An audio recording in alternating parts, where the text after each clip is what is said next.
Today, we have the pleasure of having Angela Tate speak. And so before I introduce her, though, I'd like to just say a few words. Our In Focus program is new, and it features a variety of talks and presentations by artists, art professionals, historians, and more. And we'll be bringing you another one next month in December, on December 6th at 2 p.m. This will be a virtual event.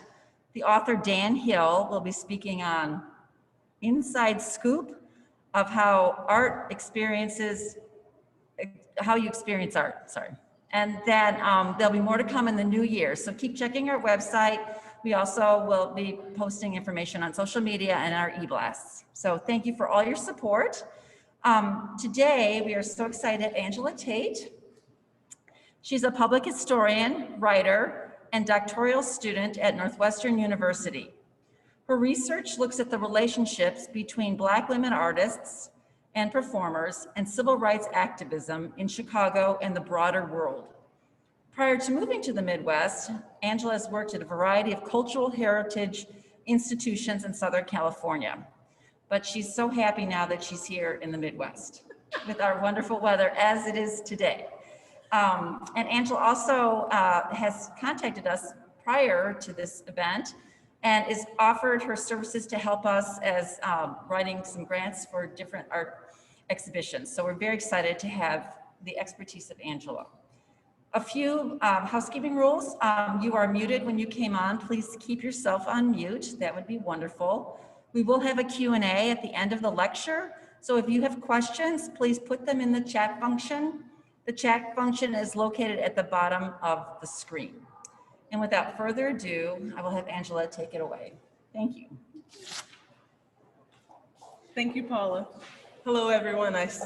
I see familiar names and faces, which is very freaky, so I'm going to minimize all of that.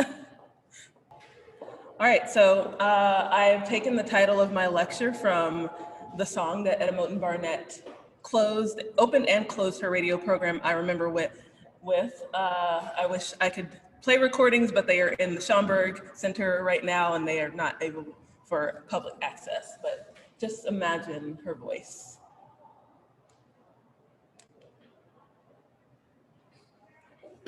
So Etta Moten Barnett, and this is a little bit of background for her life. She whirled into Chicago in 1932 as part of the cast of Zombie, a dramatic play set in a fictionalized version of Haiti, not knowing that the Windy City would capture her heart in more ways than one, like it has mine. Though she settled down because the city was the home and headquarters of her second husband, Claude A. Barnett, and his news service, the Associated Negro Press, the importance of Chicago to Etta Moten's life and career goes beyond this connection. She became a part of the movement known as the Black Chicago Renaissance, a time between the 1930s and the 1950s that scholars such as Darlene Clark Hine, Christopher Robert Reed, and others claimed exceeded the cultural and political output of 1920s Harlem. Like Harlem of the early 20th century, Chicago was also a destination for African Americans during the Great Migration, but Chicago was unique in that its status as an industrial center meant that it had wider implications and global connections. This meant that the Black Belt of Chicago was not just a place where African Americans and other Black migrants from the Great Migration moved, but they were also part of this industrial center and this international importance. So my research adds to this conversation about, let's move on. Oh, thanks. So this is a map of Chicago in 1934, and the darkest shaded parts are considered to be the Black Belt of Chicago, which is now Bronzeville and Douglas and a lot of other great neighborhoods that I dearly love and miss at this moment. So my research is adding to the conversation about the intersection of civil rights activism, celebrity, and glamour by focusing on Etta Moten Barnett, and coincidentally Moten, as she was known professionally throughout her life and her professional career, also lived to be 100, and she was deeply involved in both the struggle against Jim Crow and colonialism and the struggle for women's rights over the course of the 20th century. So let's take her into the beginnings of her life. She was born and raised in Texas and California and the Midwest, but the Midwest is what birthed her 70-year career as a concert singer, actress, Broadway performer, Pan-Africanist, arts activist, and international women's rights leader. A primary focus of my research into Moten's life is the linkages she made over the course of her life with other women performers and other women activists. She came from a family of strong women, and combined with the friendships that she made at Western University, which is in Condaro, Texas, or Kansas, which is now considered part of Kansas City, but there are remnants of this all-Black Kansas town. And she forged these connections with Eva Jesse and Nora Holt at this college, which was a great place to be a Black musician. And they carried her all throughout her life, particularly during her short marriage at 17 and the quick births of 3 daughters by the time she was 21. Decades later, Moten spoke frankly about her ignorance of birth control, but considered her children, quote, the greatest thing about the whole marriage, end quote. As a divorcee at 21 and back in her family home in Kansas City, that ought to have marked the closing chapter in Moten's life. However, with the encouragements of her parents and a neighbor, a Mrs. Jackson, who declared that she, quote, looked like an old lady, unquote, in a time where 20-something young women were bobbing their hair and rouging their knees, she left her 3 daughters with their grandparents and finished her degree in classical music at the University of Kansas. Moten's network of Black women sustained her through her career, and particularly at University of Kansas. And when she embarked upon her theater career and started a number of motion pictures and also became a world-renowned concert singer. And along the way, she married newspaper magnate Claude A. Barnett, who started the Associated Negro Press in 1919 to service African-American newspapers across the United States and in West Africa in both English and French. I don't hesitate to call Moten a feminist, though he never used, or Barnett a feminist, even though he never used that word in his lifetime. But not only did he encourage Moten to continue her career as a singer and a performer across the world, but he also hired a number of Black women correspondents, mainly singers, authors, and actresses, who used their travel opportunities to share their opinions about local, national, and international politics, as well as other important interest topics to A&P readers. Moten also found her voice as a correspondent in the early part of her career, but it was her career as a radio broadcaster that operated as a way to bring the world of Chicago to Chicagoans and then bring Chicago to the world, and to build her network of Black women activists in the United States and outside, as well as to broadcast her commitment to women's activism and women's rights to a wider audience. As a performer, Etta Moten's relationship with radio was longstanding, but it wasn't until she retired from the stage in the 1950s that she returned to this media form to continue her storied career. As yet, there is little documentation about the creation and broadcasting of I Remember When. These recordings are housed at the Schomburg Center right now, and that is where I've taken notes and transcriptions, but there is no documentation about the actual creation of this program. So further research is needed to explore other radio broadcasts that Moten recorded across her career, not just in the 1950s, such as her earliest recordings in LA and San Francisco, where she sang and provided characters for programs such as Aunt Jemima's Cabin at the Crossroads for Quaker Oats, as well as the broadcasts she recorded in Brazil and Argentina in the 1930s. However, through the materials that I have available, such as my own transcriptions, newspaper clippings, and also Moten's own newspaper articles that she wrote over her lifetime, I'm kind of reconstructing the way she used radio and the media to form these diasporic connections and also provide a voice for Black women across the globe. But the most important voice did belong to Etta Moten Barnett. Without the radio, the who, what, where, and whys of her life would kind of be unknown, which is why I find this radio program so important and so vital. She filled in the blanks as I'm listening to these programs about where she came from, her experiences, and also the beginnings of her life. Thank you. And this is a 1949 ad for her performance in Chicago. Next slide, please. When she was 54, she leaned into the microphone and said warmly, "Hello there, this is Etta Moten with I Remember When. The Art Van Dam Quintet and I are going to take you on a musical tour with life. I'm gonna tell you a story in song. It happens to be the story of my life. I'm not egotistical enough to think that on my own you'd be interested in my life. end quote. But for 40 years, she had performed on Broadway as Bess in the Gershwin opera, Porgy and Bess, which Gershwin had created for her, except she sang at a lower note than Bess was written in. She had toured most of the United States and the Caribbean, as well as South America and West Africa, singing a repertoire of spirituals and operas. As Mrs. Claude A. Barnett, Moten entered a more deliberately international world, as Barnett was considered an unofficial African-American conduit between the United States and Africa due to the connections that he had forged with the Associated Negro Press. The actress and the newspaper magnate made a formidable team, and Moten's interest in Africa and the diaspora through song, art, and dance paired well with the now open doors to the palaces of African kings and European diplomats. Performing on the stage and broadcasting to millions of Americans and beyond was a far cry from Moten's humble beginnings as the only child born to an African Methodist Episcopal minister in the southeast corner of Texas. But again, her most lasting connection in the beginnings of her career is Kansas, which is where I spent a few years of my life as a child. And then she joined a cadre of Black musicians who would become famous in their own right from Northwestern University, which was one of the few HBCUs in the West, in the Midwest and the West. So when she went to New York, Eva Jessie was the reason why her career began. Eva Jessie saw her and came to her when she first moved there and said, I will start a salon and I will introduce you to producers and writers and performers and they will hear you sing. And Etta Moten describes this as, Eva Jessie was a very important person in the music field. She trained the chorus in Porgy and Bess, all of the versions of Porgy and Bess that there had ever been, from the 1942 revival to the one that was touring in Chicago in the 50s.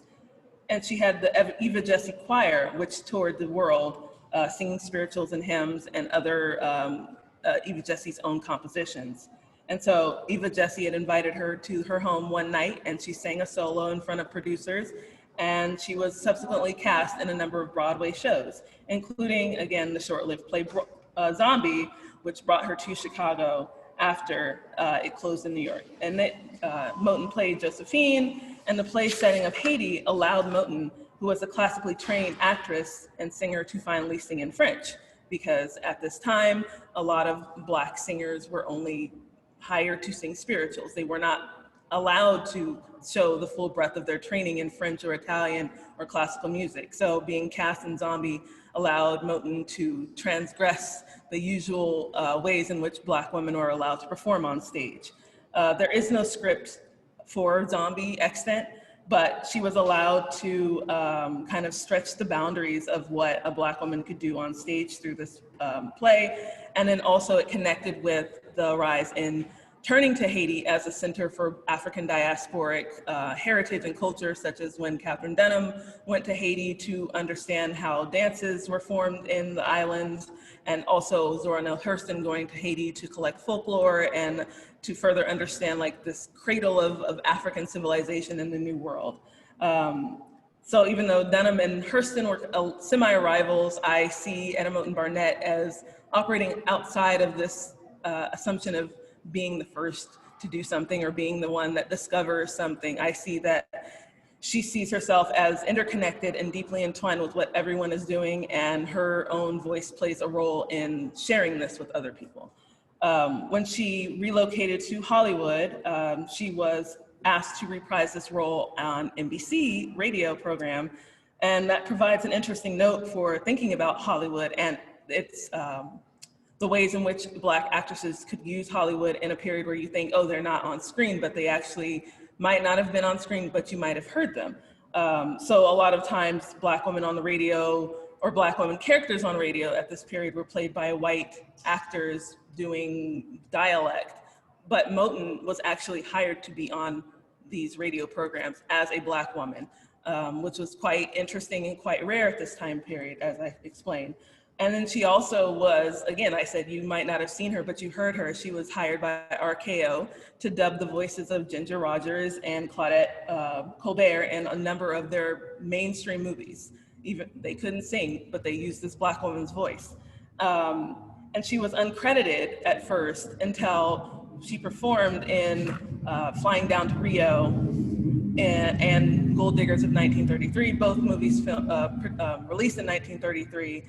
And a lot of Black and white Hollywood fans were like, who is this woman? Who is this nice looking, this attractive, this talented woman? Who is she? And that forced Hollywood to credit her on screen.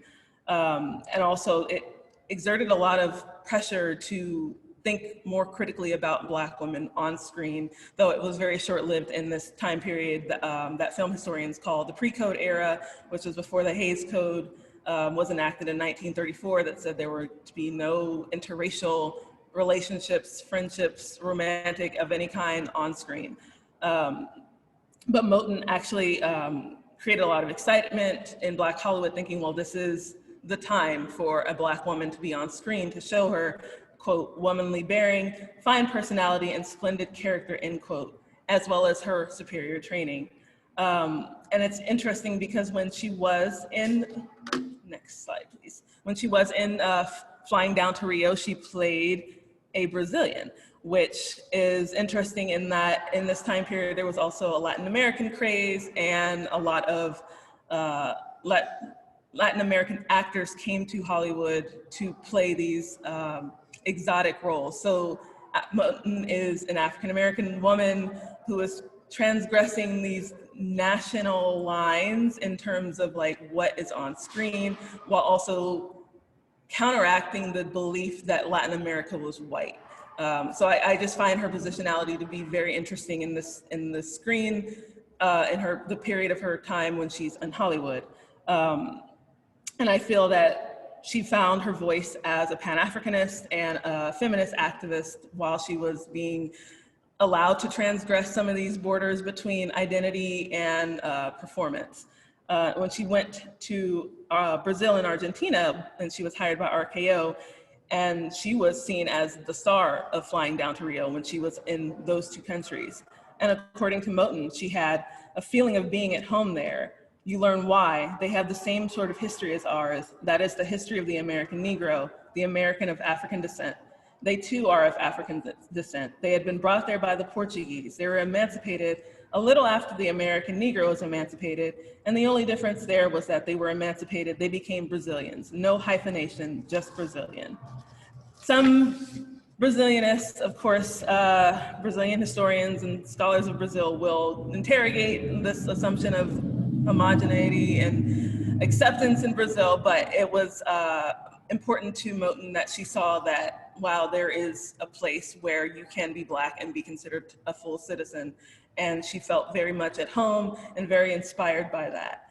And she chronicled this time in a series of articles for Associated Negro Press when she was in the middle of, dating Claude Barnett and telling him, I'm not gonna give up my career for a husband. And he told her, I don't expect you to. So I find their marriage to be very fascinating and very inspiring. And she took this 6-week tour across Brazil and Argentina.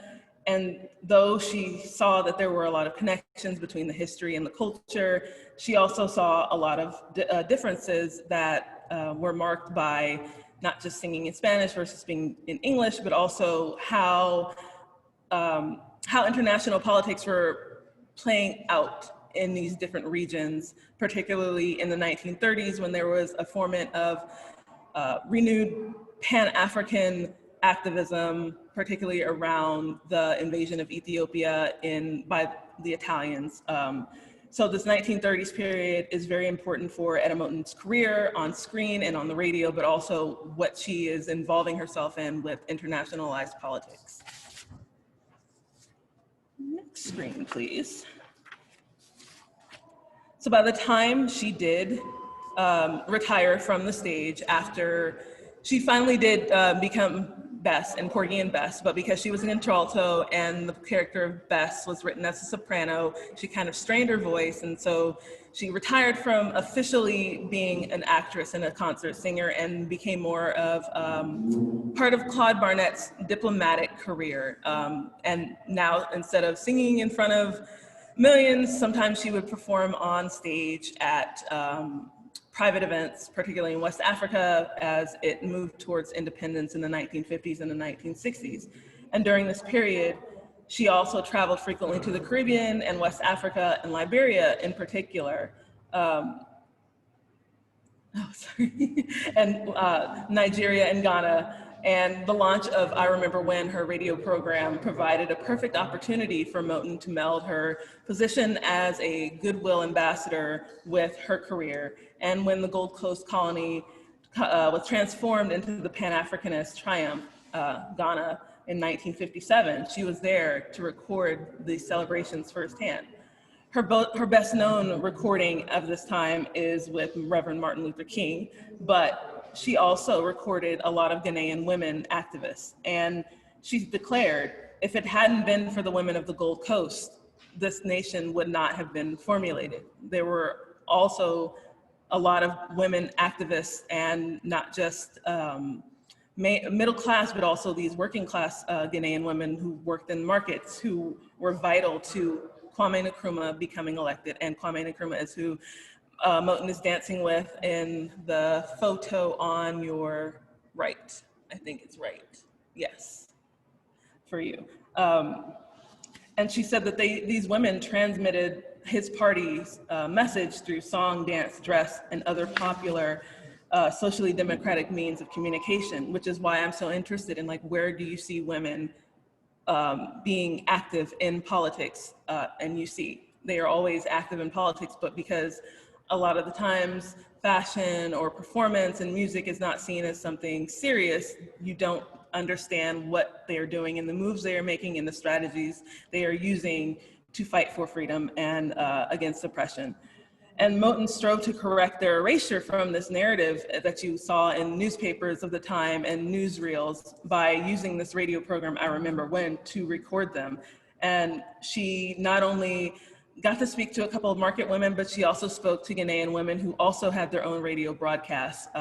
And I'm hoping to be able to listen to those when the pandemic ends and I can travel abroad again. But just thinking about the fact that you don't think about Black women being involved in radio on the continent, and the intersections of how they are able to use these alternative forms of communication in ways that you don't expect them to, which is why I'm always looking for these interesting ways and these interesting segments of the greater life experience of, like, what are you actually doing and what are you hoping to accomplish when you do this?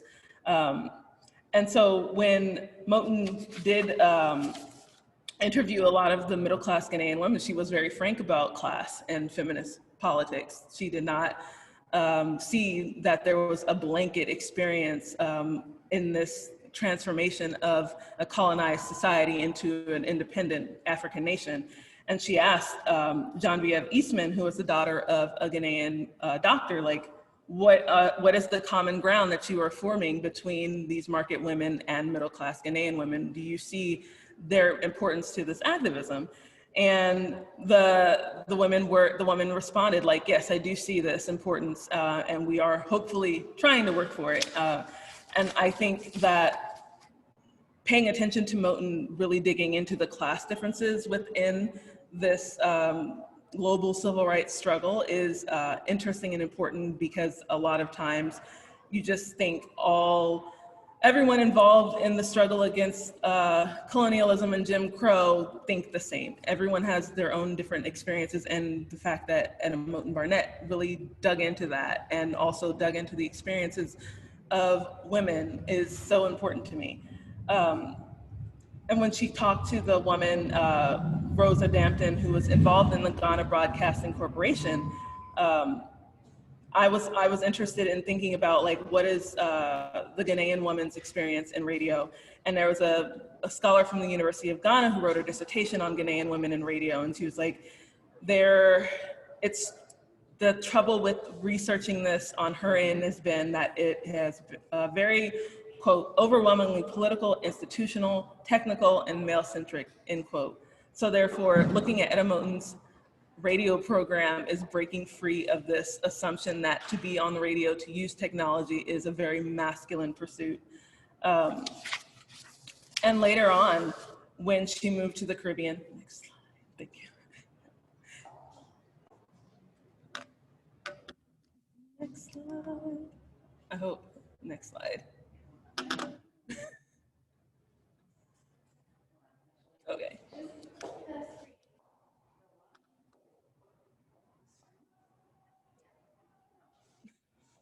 That's okay.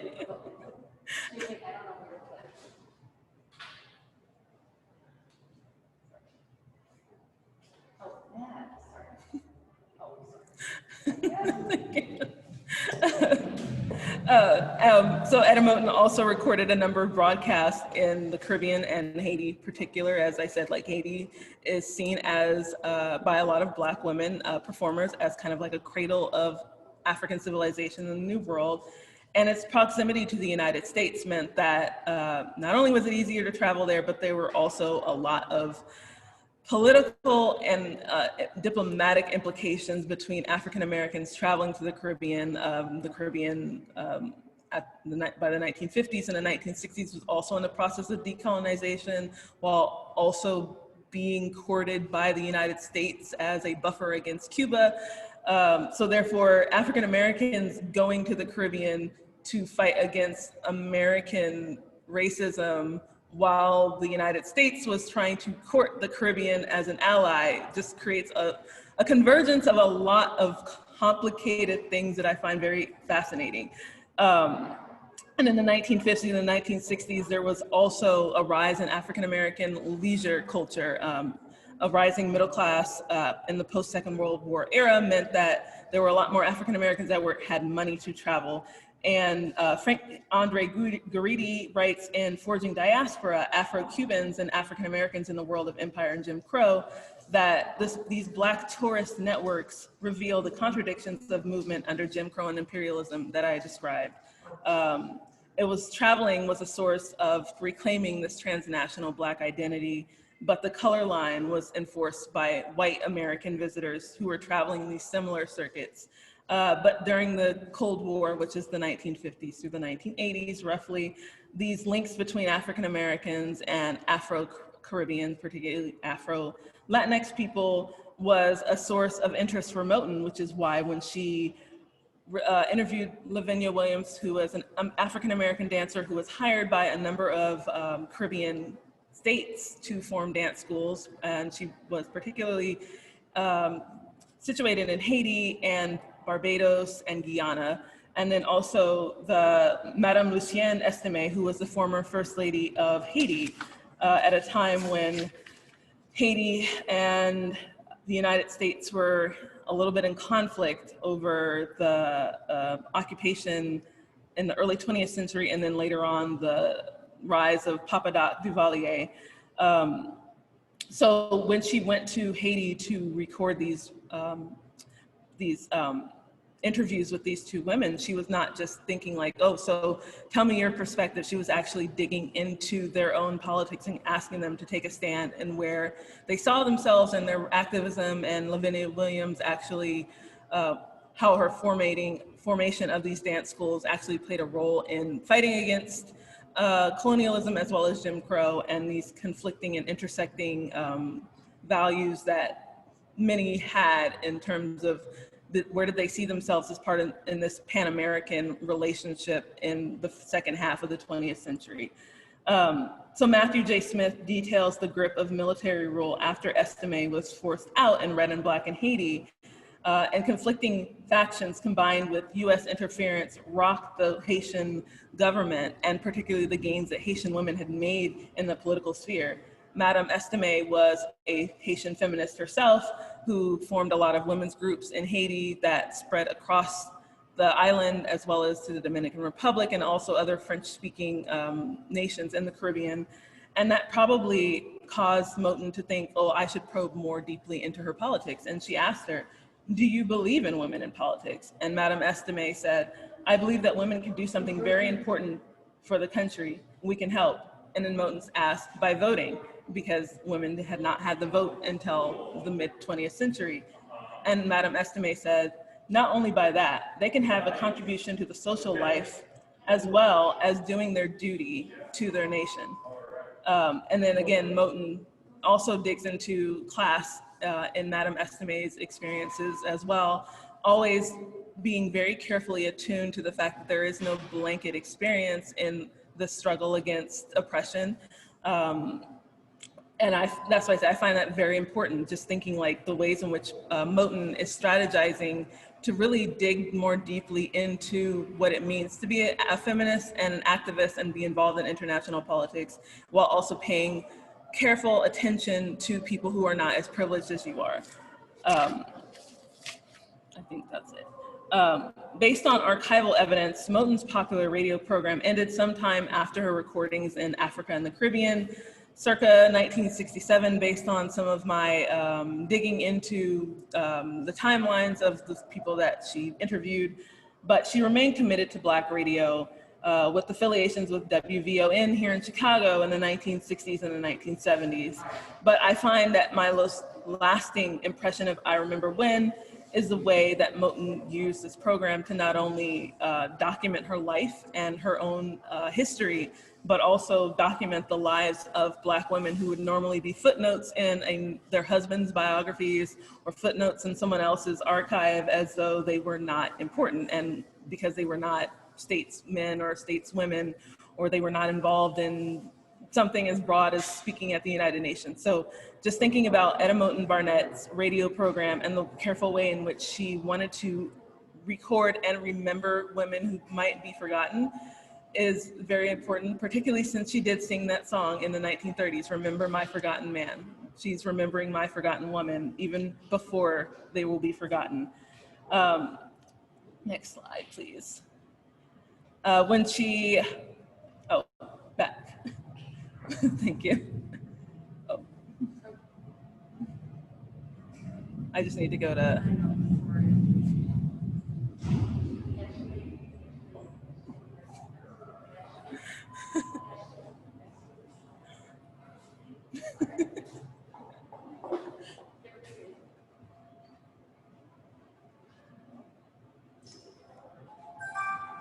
If you have any questions so far, put them in the chat or raise.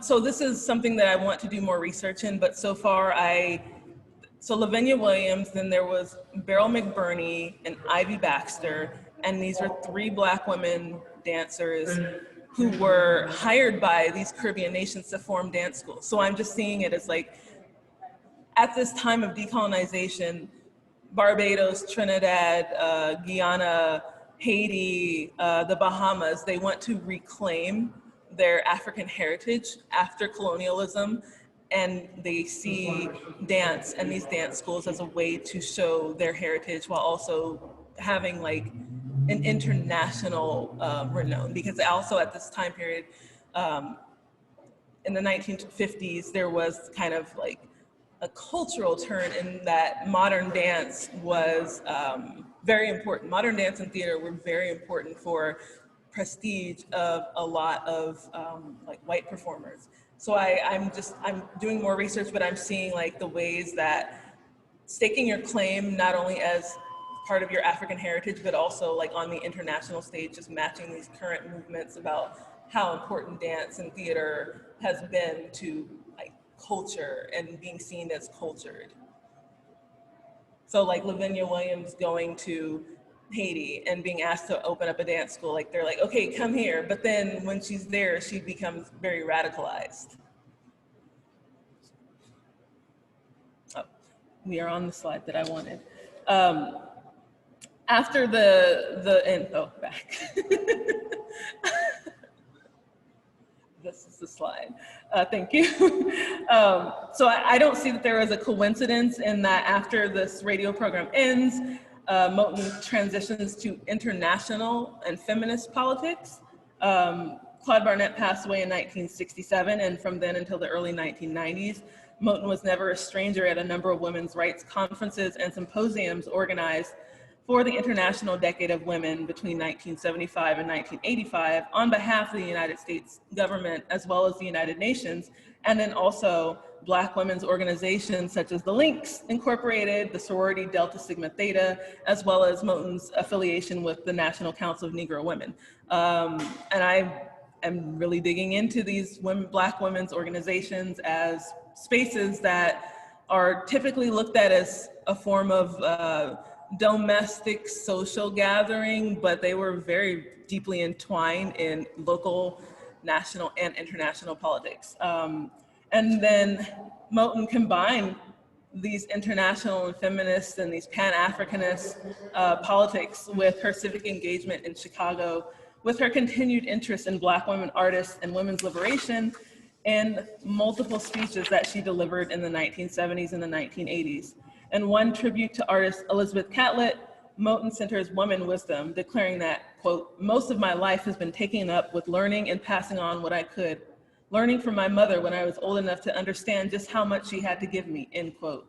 This philosophy carried into Moten's involvement with the feminist movement of the 1970s, where she sympathized with the bra-burning impulses of young women and despised how feminism was viewed as man-hating. Her reports from the UN conferences in Mexico City, Copenhagen, and Nairobi across this 1975 to 1985 period were a matter of fact, not only tracing her growing feminist sensibilities about birth control, domestic abuse, healthcare, divorce, and third world women of color feminism, but also being very much attuned to the growing feminist movements across Africa and Latin America and Caribbean and Asia at this time period. She was in her 80s when she was traveling internationally to become a part of these conferences. Like, she was in her 80s. That said, when I look at her life, next slide, please. Her very fascinating life. This is a picture of her in front of her home, which is in Bronzeville, 3619 South King Drive. I've driven past it multiple times and really would love to go inside because there is an Ebony article about the amazing art collection that she and Claude Barnett had collected over the course of their marriage. And that's another facet that I am going to research more into, Black art collecting. But looking at her life is a picture of looking at the tension that Black women experience at the critical juncture of being asked to choose between either a woman or Black, and their marginalization in both the women's rights movement and the Pan-African movement in the 20th century, and then later on the Black Power movement in the 1960s and 1970s. And that is revealed in a 1971 article in the Chicago Defender, where Moten and a number of Black women leaders in Chicago were the only Black women present at the commemoration of the 51 years since the passing of the 19th Amendment, which was hosted by the National Organization of Women. So you see, they are being marginalized at the same time they were always there. And I think that when you look at Etta Moten Barnett's life and career, she shows the ways in which Black women have always been visible. But despite this tension, Moten was adamant that, quote, "networking is no better device to forward women's issues," end quote. This argument for networking was forged in the community of her birth, centered around her grandmothers and her mother, then strengthened through her friends and colleagues in the entertainment industry, and furthered by her second husband, Claude Barnett, whose newspaper service opened the networks of African and Caribbean women to her. And then finally, her civic engagement locally in Chicago and abroad. So Etta Moten Barnett provides a lens to understand how someone engaged in the political work of Black womanhood can be understood as not separating gender from race, but seeing them together. And it creates a feminist consciousness that is built specifically on community that crosses nationality, gender, class, and race. That Moten found her voice as a performer, activist, and feminist in Chicago was no coincidence. As a city with both national and international importance and a vibrant Black community, Chicago nurtured trailblazers and civic-minded citizens whose influence remains today. Thank you.